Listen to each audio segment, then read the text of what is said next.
జీ5 ఉండగా మీ favourite TV shows ని మీరు అస్సలు మిస్ అవ్వలేరు. Complete free. నిజంగా మన నిధి చాలా అదృష్టవంతురాలు మావయ్య. విద్యలాగా కాదు, విద్య రాతే బావుంటే ఇంత బంగారం లాంటి సంబంధం వదులుకునేదా? నేనెప్పుడు కోట్ల ఆస్తిని బంగారాన్ని కోరుకోలేదు వదినా, కోరుకోను కూడా. నువ్వు అనుకోవు, కానీ ఊళ్ళో వాళ్ళు అనుకుంటారు కదా.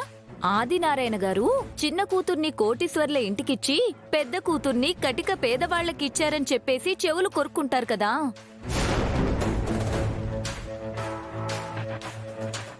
అంటే ఎవరో ఏదో అనుకుంటారని నచ్చకుండా పెళ్ళేలా చేసుకుంటుందనా? అక్కని వెనకేసుకు రావడం కాదు, ప్రాక్టికల్ గా ఆలోచించు మధు.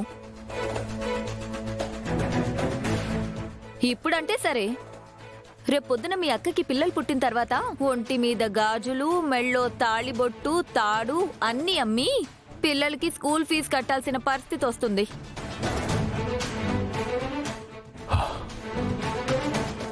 అలాంటి పరిస్థితే వస్తే నా కూతురికి నేనున్నానమ్మా.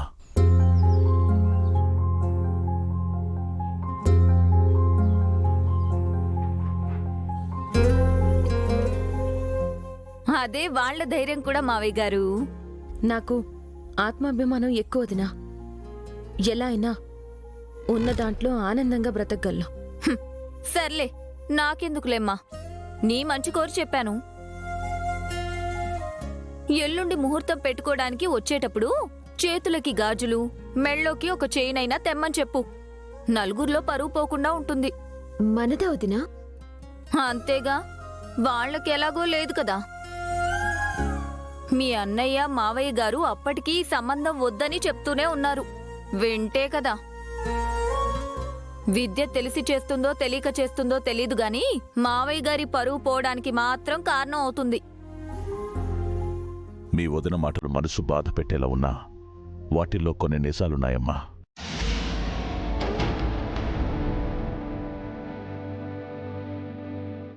పెళ్లి, పేరంటాలు, సీమంతం, పిల్లలు, వాళ్ల చదువులు, ఇలా ప్రతి విషయంలో కూడా ఆ గణపతి వాళ్ళకి, విఘ్నేష్ వాళ్ళకి తేడా కొట్టొచ్చినట్టు కనిపిస్తుందమ్మా.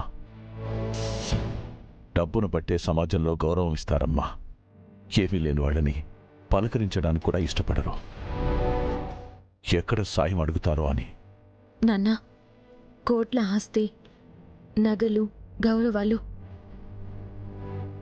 అన్ని చదువు ముందు చిన్నవే నాన్న.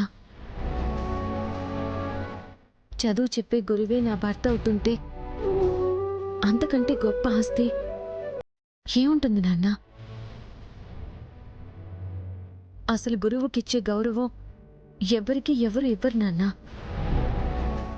అలాంటి గురువు నా పక్కనుంటే నా గౌరవం పెరుగుతుంది. అది చాలు నాన్న నాకు.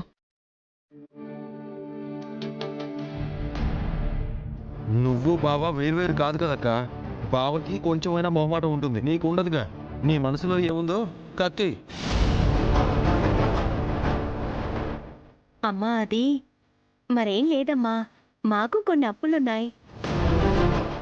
గణపతికి మంచి సంబంధం కుదిరింది. కట్న కానుకలు గట్టిగానే ముట్ట చెప్తారు.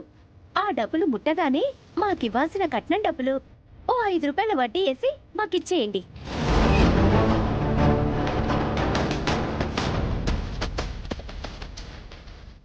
అబ్బో, ధర్మోడ్డి.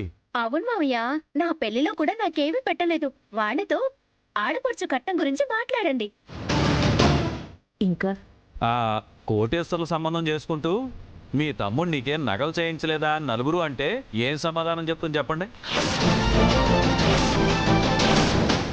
అక్క, ఈ సమయంలో ఇవన్నీ అవసరమా? అసలే అమ్మ హాస్పిటల్ నుంచి ఇప్పుడే డిశ్చార్జ్ అయ్యి వచ్చింది. నువ్వాగిందు వాళ్ళ భయం కూడా అదే. నాకు ఆరోగ్యం బాగాలేదు కదా, రేపు నేను పోతే వాళ్ళకిస్తానన్న డబ్బులు ఎక్కడ పోతాయో అని భయం. గొప్ప సంబంధం అని అక్క పెళ్ళప్పుడు వరాలు కురిపించావు. ఇప్పుడు కుబేరుడికి వెంకటేశ్వర స్వామి బాకీ పడ్డట్టు పడ్డావు. నిజంరా సుబ్బు, బాగా గుర్తు చేసావు. మీ బావగారు పెళ్ళికి ముందు రియల్ ఎస్టేట్ ఓనర్ అని చెప్పాడు. అందుకే అక్క మాట ఇచ్చింది. పెళ్ళి అయ్యాక తెలిసింది రియల్ ఎస్టేట్ బ్రోకర్ అని. నీలాటోడికి మా అమ్మాయిని ఇవ్వడమే ఎక్కువ, మళ్ళీ నగలు కట్నాలు నా లుంగిలోతి. ఇదిగో బ్రదరు, నీకు పెళ్లి కాలేదు కాబట్టి పెళ్ళిళ్ళు ఎలా జరుగుతాయో తెలియదు అనుకుంటా. 99% పెళ్ళిళ్ళు జరిగేవన్నీ అబద్ధాలతోనే.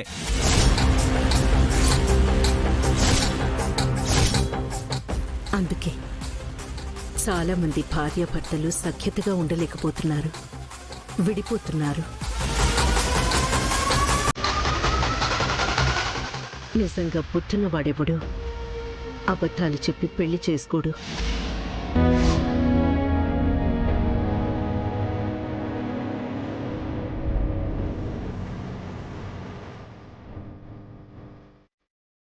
పుట్టింటి పరువు పోతుందని చాలామంది ఆడపిల్లలు సరిపెట్టుకుంటూ ఉంటున్నారు. అబద్ధం చెప్పి పెళ్లి చేసుకునే ఎవరికైనా భార్య మనసులో సరైన గౌరవం ఉండదు.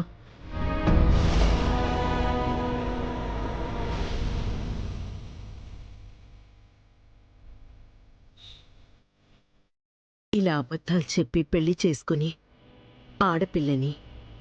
ఆడపిల్ల కుటుంబాన్ని బాధపెట్టడం కంటే పెళ్లి చేసుకోకుండా ఉండిపోతేనే బాగుంటుంది.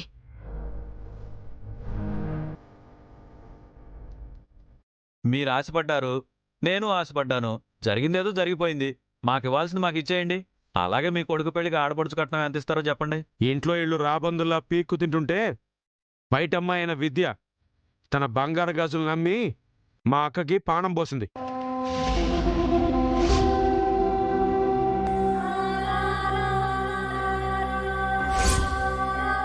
ఇసువంటప్పుడే ఇంటోళ్ళకన్నా బయటోళ్లే ఎంతో నయం అనిపిస్తుంది.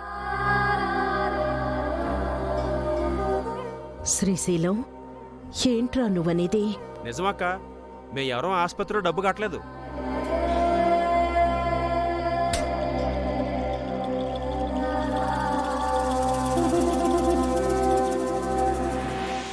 గణపతి, ఆడపిల్ల సొమ్ము ఉంచుకోకూడదు. అడగకుండానే సాయం చేసిన దేవతకి ఏమిచ్చినా రుణం తీర్చుకోలేము. కానీ బంగారాన్ని తిరిగిచ్చేద్దాన్రా. పెళ్లికి ముందే అంత బంగారం అమ్మిందంటే పెళ్లికి ఆడపడుచు కట్నం ఎంత ఇస్తారో. ఈ పెళ్లి జరిగినప్పుడులే బావా.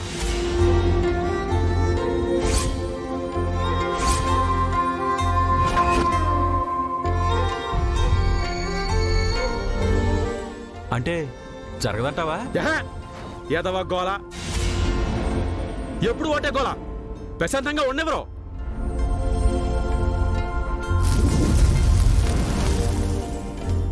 కీస్ పెట్టాలి తమ్ముడు. అర్థమైంది. నువ్వు తెలియనోడి తమ్ముడు, ఇలాంటివి బాగా అర్థం చేసుకుంటావు. ఇందు, అమ్మని తీసుకెళ్ళు. సరే. జీ5 యాప్ డౌన్లోడ్ చేసి అన్ని ఎపిసోడ్స్ పూర్తి ఉచితంగా చూడండి.